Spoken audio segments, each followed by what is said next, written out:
Queridos amigos, estamos iniciando con Yarañi Antiguo Testamento. Estamos nosotros con el segundo libro de Samuel, el capítulo 16, y hoy queremos estudiar el versículo 4. Entonces el rey dijo a Sibá: he aquí, todo lo que pertenecía a Mefiboshet es tuyo. Y Sibá respondió: me inclino delante de ti, que yo halle gracia ante los ojos de mi señor el rey. Esta es la respuesta del rey David. Todo lo que pertenecía a Mefiboshet es tuyo. Entonces aquí está que es el siervo, el servidor, el Ebed de Mefiboshet. Bueno, me inclino delante de ti, que yo halle gracia ante los ojos de mi señor el rey. Es decir, siempre Sibá juega a las dos puntas, ¿verdad? Él viene en nombre de Mefiboshet por una parte y le cuenta qué es lo que está pasando. Y por otra parte también le rinde pleitesía a David, mi señor, mi rey, etc. Este versículo marca un punto de quiebre en la secuencia que hemos iniciado con el versículo 1. David, en situación de vulnerabilidad y sin acceso directo a la corte ni a los hechos completos, toma una decisión inmediata basada en la información proporcionada por Sibá.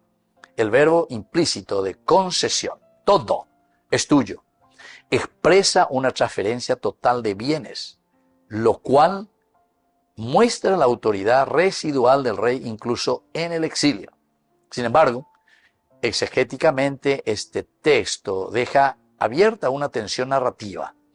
La decisión se toma en un contexto de información no verificada, lo que introduce una ambigüedad moral y política en el juicio de David. Y tal vez también porque David anduvo ahí. Entonces él dice, bueno, ya que está ahí el nieto de Saúl, a él le pertenece la dinastía. Absalón o Uina es mi hijo, pero que él toma una decisión rápida, urgente. Bueno, todo lo que me correspondía, todo lo que era de la dinastía que yo usurpé en realidad a Saúl, entonces, le estoy concesionando. Pero el asunto es que todavía David huyó antes de encontrarse con su hijo Absalón. Él no sabe todavía. La información. ¿Se acuerdan que le mandó al sacerdote, etcétera, etcétera?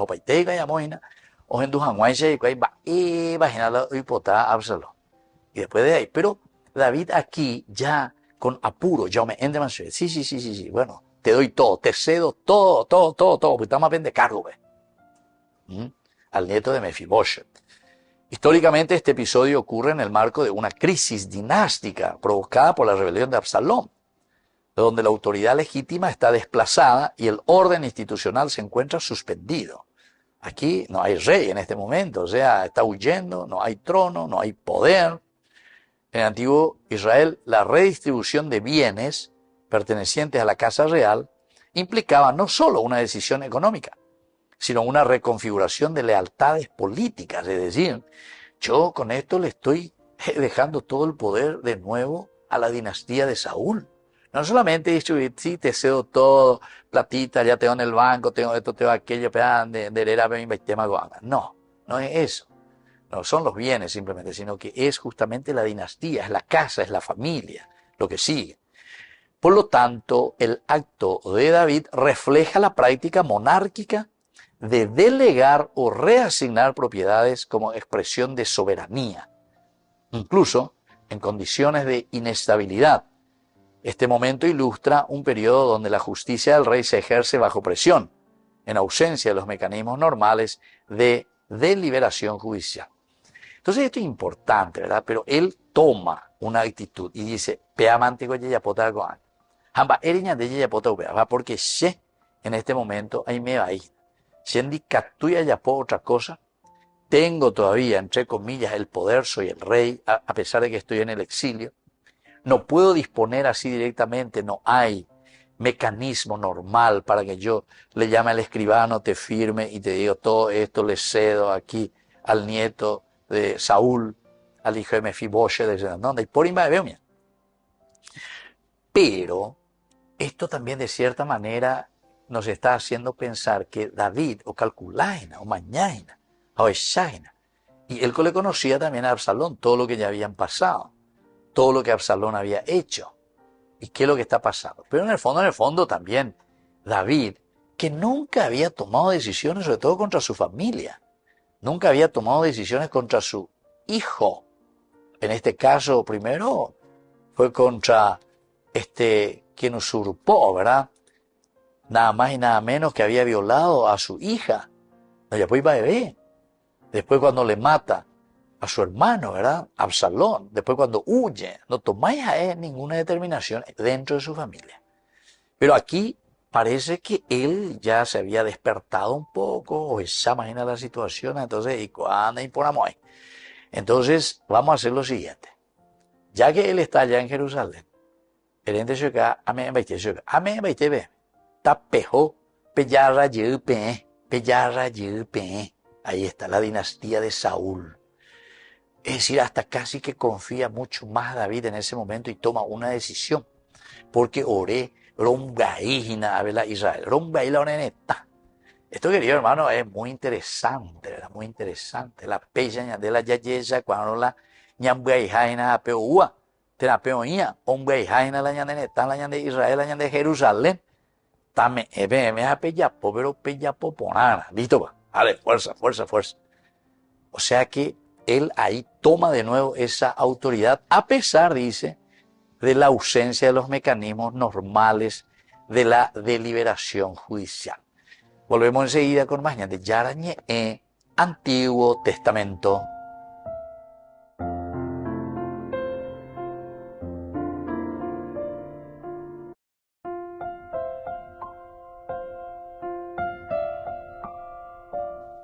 Queridos amigos, seguimos con Yarañe, Antiguo Testamento. Estamos nosotros con el libro de Samuel, segundo libro de Samuel, capítulo 16, el versículo 4. Entonces el rey dijo a Sibá: he aquí todo lo que pertenecía a Mefiboshet es tuyo. Y Sibá respondió: me inclino delante de ti, que yo halle gracia ante los ojos de mi señor el rey. Queridos amigos, aquí nosotros nos encontramos ante un contexto cultural antropológico. Ya esa misma evaluación, porque a veces ya me embaité BM. Ya esa a veces era Absalón, pero anda ahí la Iponambá, por lo tanto, pongo aquí en manos de ustedes para ver si ustedes pueden solucionar. Esto es como decir a renunciar, porque iba a ir a de situación. Ya de contexto político, ya de cuayo, mía.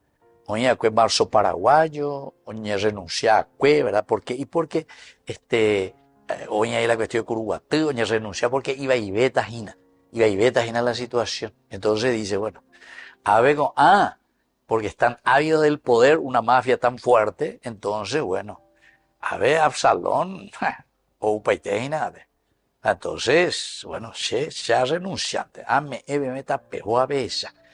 Esto es interesante, ¿verdad? Es interesante, pero en fin, es en función, ¿verdad? En función de la gente, en función del pueblo. Peala, ya no puede ser ahí nada, peala da vio esa caña. Y estamos hablando de un aspecto antropológico, es decir, de un aspecto muy humano, muy real. Esto es lo que pasa, ¿verdad? Porque el que no tiene a Dios no le interesa nada. Yucatán, Antonia, Yapota, lo que sea. ¿Por qué? Y porque aquí pues no hay, acá no tenemos ahí de la Biblia o mañana de Yara, se van de Acá en todo caso tú ya estás Maquiavelo. Entonces a mí lo que me interesa es llegar allá a mi fin. Si no se interesa, vaya Yapota cualquier ahí, pero con tal de que yo cumpla con lo que yo quiero, ¿entiendes? Y ahí pues está entonces, y David aquí ante esta situación dice, bueno, aquí algo hay que hacer. La seña bombaretero y nada, se apita seco, va y vea ya botaina. Entonces renuncio, firmo mi renuncia. Y entonces, culturalmente, la transferencia de todo lo que le pertenecía, el bien, el poder, dentro de esta estructura real, no era simplemente una administrativa, ¿verdad? Una renuncia administrativa, sino que esto es simbólica, en el sentido de que la propiedad siempre estaba vinculada a la identidad política, a la identidad familiar. Entonces lo que estoy renunciando no es simplemente un bien, una casa, un esto, un aquello, un coche, etc. No. A ver, ya renuncia a algo mucho más importante, que es la propia dinastía, la que está llevando adelante, ¿verdad? Y lo que procura poner en práctica y en marcha un estilo de vida. Tú ya vas la renuncia de 4x4 de Gowe. Aquí estoy renunciando a los ideales de un proyecto porque me doy cuenta que la cosa no funciona. Entonces, declarando todo es tuyo, implicaba una reconfiguración de la posición social de los individuos involucrados. Y claro, aquí va a cambiar todo, ¿verdad? Aquí va a cambiar. Yo que estaba ya en el trono, ahora me voy a descender. Ese que estaba ahí ladeado, la dinastía de Saúl, Coanga o Yupita o Sumita. Y el otro le responde, me inclino delante de ti, le dice Sibá. Esta es la lógica ritual ante la autoridad, expresada mediante la postración como un reconocimiento. ¿Reconocimiento de qué? Reconocimiento de lo que vos estás diciendo es verdad. Es interesante. O sea, yo reconozco que vos lo estás haciendo con una sinceridad de corazón, tu renuncia. Porque eres pillain. Entonces me inclino. O sea, te admiro, ellos. Te admiro por lo que estás haciendo. Entonces, de que estés dejando porque esta situación va a empeorar. Y vete a la de situación. Entonces, del aspecto humano, el versículo revela la dinámica de poder en contextos de incertidumbre. Ahí está. Dinámica de poder en contextos de incertidumbre. David, en este caso, actúa como una autoridad que decide, a pesar de que su información aún es incompleta. Sibá, por otra parte, se posiciona estratégicamente mediante el lenguaje de humildad ritualizada. Entonces dice, reconoce, bueno, y por ahí tereí. Es todavía medio ambiguo. Los dos son todavía ambiguos, ¿verdad? Porque David tampoco no sabe todavía lo que va a pasar. Y el otro al mismo tiempo no sabe, yo te estoy cediendo, pero no sabe también.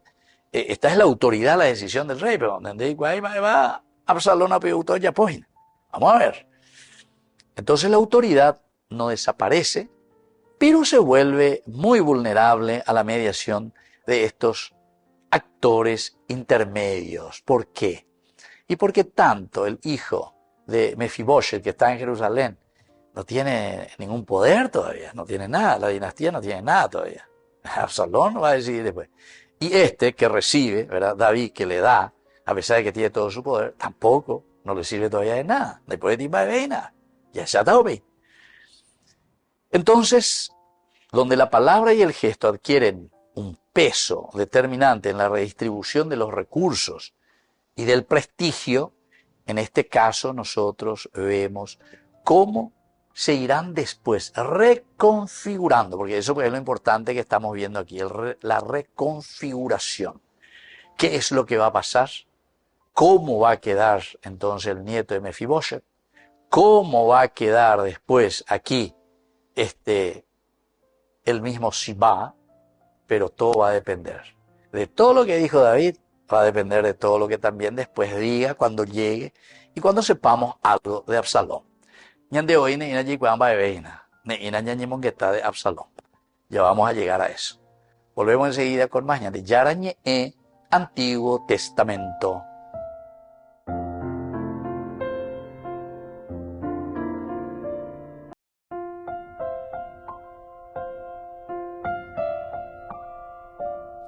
Queridos amigos, seguimos con Yarañe Antiguo Testamento. Estamos nosotros con el segundo libro de Samuel, capítulo 16, versículo 4. Entonces el rey dijo a Sibá, he aquí, todo lo que pertenecía a Mefiboshet es tuyo. Y Sibá respondió, me inclino delante de ti, que yo halle gracia ante los ojos de mi señor el rey. Queridos amigos, aquí nosotros tenemos algunas palabras claves dentro de nuestro estudio de este versículo 4. Primero es el natam, es decir, el entregar, dar, transferir. Es la autoridad que da como regalo, o el natam. Significa, queridos amigos, entregar, conceder, y este verbo, más frecuentemente del hebreo bíblico, expresa una acción material, pero como una decisión soberana, como una decisión soberana. Y se refiere a algo material, natán, entregar, donar, amende. Implica una transferencia total de propiedad, total, no es parcial, sino que es absoluta. El natán significa eso, ame en baitende. Ame en baitende. Pero tal vez, como estábamos diciendo anteriormente, aquí David lo está haciendo porque sabe también quién es el que está viniendo, Absalón. Entonces, página de Absalón. La ituapeoyomo de parágina, entonces, ¿qué va a hacer del pueblo? ¿Qué va a hacer de la gente? Bueno, en fin. El uso de este verbo, natán, en la boca del rey, refleja el ejercicio de autoridad real, incluso en el exilio. Es decir, él se siente todavía rey y con esa autoridad ante una situación de peligro, ante una situación difícil, en que está viniendo su propio hijo Absalón a usurpar su poder. Pero el acto de dar también refleja la fragilidad de juicio humano cuando está condicionado por una información incompleta. Y claro, parece que se llame etande, pero totalmente en hambre. O dice, che, sabe que esto y que aquello, pea y cojina. En serio, bueno, a mí me dice delito, el ya está firmando delito de joven. Etc. Pero demuestra entonces una inseguridad muy grande también de parte de David en este momento. Ciertamente que seguramente que va a apoyarla psicológicamente, va a apoyarse lo psicológicamente todo lo que sabe y todo lo que había sucedido anteriormente hasta que llegó Absalón, ¿verdad? Entonces le preocupa, entonces es mejor, te cedo todo. Me llegué ahí a la descendencia de Saúl, en la trono, pero por lo menos para Japona, pero yo no confío totalmente en esto que va a venir, es una locura. Más o menos eso es lo que está queriendo decir de su propio hijo. El autor que está escribiendo este libro muestra que la tensión entre el poder legítimo y el discernimiento que tiene David es muy limitado.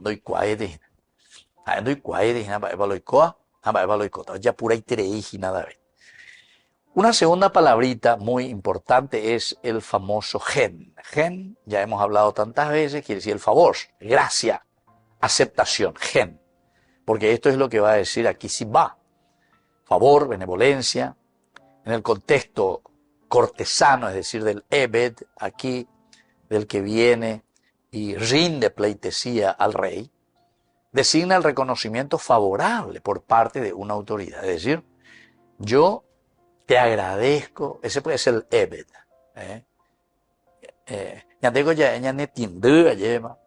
Esta gracia que me das, esto que me ofreces.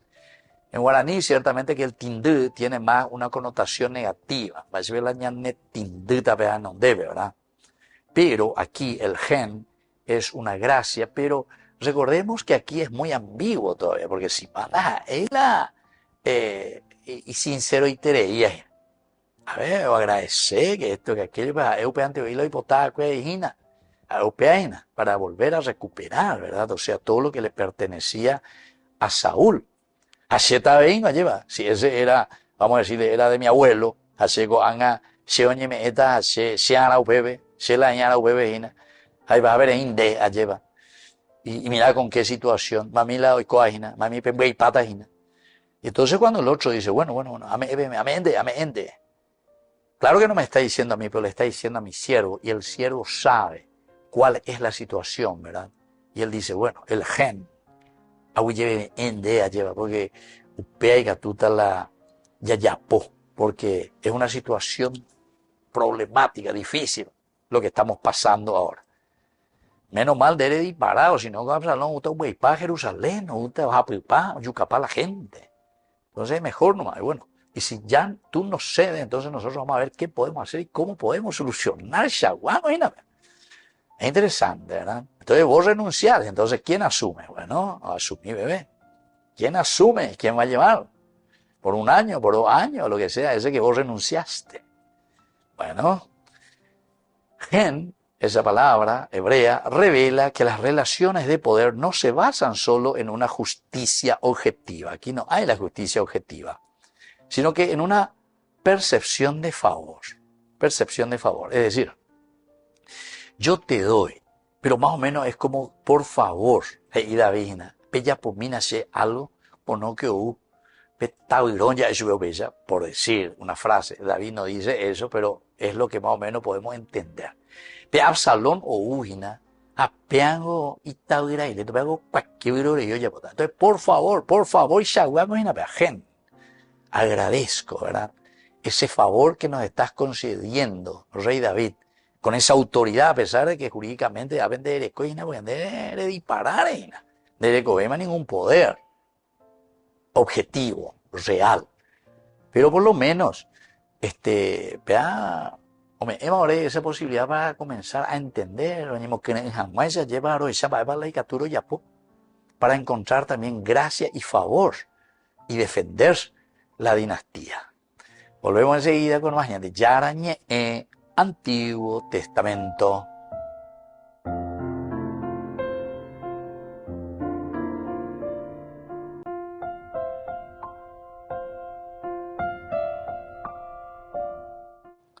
Queridos amigos, seguimos con Yarañe, Antiguo Testamento. Estamos con el segundo libro de Samuel, capítulo 16, el versículo 4.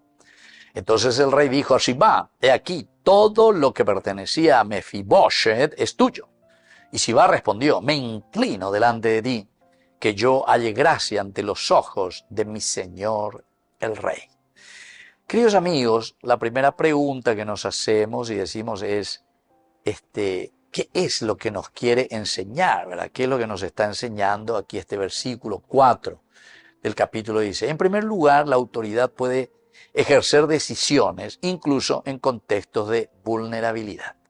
O sea, lo que nos quiere decir el autor sagrado es que ante situaciones de vulnerabilidad, es decir, de peligro, pues cuando él ahí pone página la situación, a David hoy cuando pone página, va evalai catuco y ta ira o ya página, cuando hay juicio, paisa página lleva, entonces calcula, va él ahí pone beta.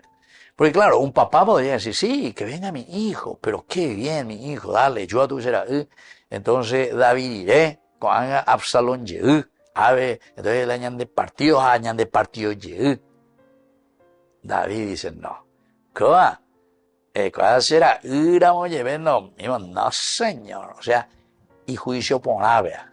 Entonces, utiliza en una situación de vulnerabilidad, con algo, da ahí fácil. Con la vergüenza de al revés, con cualquiera hoja, ñañe unibaite, cualquiera, cuantoña, doña moyana, fulano ña moyana, a erireja y llegana. Es interesante cuando leemos también en la historia de Gedeón, ¿verdad? Ya hemos estudiado eso en el libro de los jueces. Eso es interesantísimo, ¿verdad? Porque cuando vienen y le dicen a Gedeón, deriré, dera uye, andera uriré, nenieto ye. Era famoso, ¿verdad? La dinastía, ¿verdad? ¿Y qué le dice Gedeón? No, señor. Después de mí, no, va a ser obvio, va ese nieto, pero no, a nivel yo a veces nada, pensemos que le ese. Solamente Dios es el que sabe realmente quién tiene que estar al frente, ¿verdad? Bueno, David más o menos está mostrando ese aspecto. Entonces su autoridad, aunque es en una situación en que se encuentra de vulnerabilidad, sin embargo, él lo pone aquí en práctica y dice, no, esto no puede seguir así. Entonces yo le cedo todo, con tal de salvar la situación. Segunda enseñanza es que el juicio humano puede verse afectado por información incompleta, y esto sí que es peligroso, porque David está bien que él esté preocupado, ¿verdad? Preocupado porque no sé qué es lo que va a pasar aquí, pero su información es incompleta, él no sabe todavía. Vamos a esperar. Con los capítulos subsiguientes. Y ahí vamos a ver qué es lo que Absalón está pensando y qué es lo que quiere hacer. Pero David ya abre capítulo 16, versículo 4, ya purama, ella es ima, ame ema pm, ya potu pea, pero anipe permitirse pechera upea o hombre pa. La pe Saúl lo llamó a cueña por una vez, porque recordad que David trabajó con Saúl. El que hizo que exista el reino de Israel siempre fue David. David es el que se iba al frente, las campañas, ¿verdad?, del ejército. David el que le dio la gloria a Saúl. El comienzo. Primero Samuel capítulo 17, venciendo a Goliat, etc. Ahí comienza toda su carrera. Y con Saúl siempre. Asumía Saúl, cuando escucha, Saúl mató a 1000 y David a 10.000, lo veamos posible. Y le trajo envidia, etcétera, etcétera. Una tercera enseñanza, queridos amigos, es el poder se reconfigura rápidamente en situaciones de crisis política. Se reconfigura. Y esto es importante. Se reconfigura. Y yo pienso que esto pasa también con nosotros. Lastimosamente que de alguna vez la reconfigura la de política. Y no sé si es para el bien o si es para el mal. Para perpetuarnos con cierto estilo de corrupción, etcétera, etcétera. ¿Entienden? Entonces, el poder se reconfigura rápidamente en situaciones de crisis política. Y eso siempre pasa en toda sociedad, en toda política. Una cuarta enseñanza, queridos amigos, es que la gracia, el gen, es clave en las relaciones jerárquicas del mundo antiguo. Es entonces clave, queridos amigos, es decir, la gracia. ¿Por qué, queridos amigos? Porque en el fondo, recordemos que eran pueblos también, pueblos pequeños, ¿verdad? No eran grandes poblaciones, millones, no. Eran ciudades pequeñas, entonces, entonces la llegó la ñañona y no siempre uno contra el otro, ¿verdad? Entonces, teníamos que saber también, esa es la cuestión diplomática, ¿verdad? Esa es la cuestión diplomática. Toda la parte diplomática que surge y los primeros que comenzaron, ¿verdad?, a hacer, y esa ciencia, ¿verdad?, del aspecto diplomático fue el Vaticano, justamente por eso. Porque ojecá, no podemos estar tirándonos bombas uno al otro, ¿verdad? Y entonces la gracia, el gen, es clave. Quiere decir, la capacidad de escucha y la capacidad de encontrar otra posibilidad. Por eso es que él cedo, tapejó. El asunto es que se pueda salvar esta situación. Si yo soy un estorbo en esa situación, si yo no puedo solucionar ese problema, le doy a usted la posibilidad. Aquí, firma, letra, dale, se llama bebé, escribano, sellado, tapejó, asuman. No me interesa, hay pose dinastía, que vaya entonces, si ustedes van a poder hacer mejor. Esto es espectacular, querido hermano, si es que uno lo toma en serio. Pero, hay que ver hasta qué punto, ¿verdad?, estamos capacitados para eso. Y la quinta y última enseñanza es que Dios permite que la historia avance incluso a través de las decisiones humanas imperfectas. ¿Por qué? Porque aquí pues David se apuró. Pero está bien, a pesar de eso, siempre Dios escribe derecho en renglones torcidos. Queridos amigos, volvemos la próxima. Entonces yo les dejo la bendición del Señor, el Padre y el Hijo y el Espíritu Santo. Amén. Hasta la próxima con más de Yarañe, Antiguo Testamento. Con esto concluimos nuestro programa Ñan de Yarañe con el Padre Víctor Luis Cabañas.